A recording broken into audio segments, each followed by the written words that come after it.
if you're a boat owner and you love heading out either fishing or boating, a habit you must get into is checking that weather. The day before your trip, I know you're normally busy ringing up mates, getting the fuel, getting the ice, getting the bait, getting the rods ready, but you've got to get into that habit of checking the weather before you go.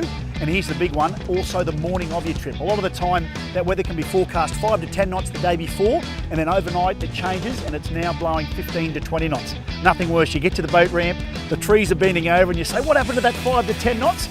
It's very simple now. Jump onto the realaustralia.com.au website, check out the latest weather and wave information.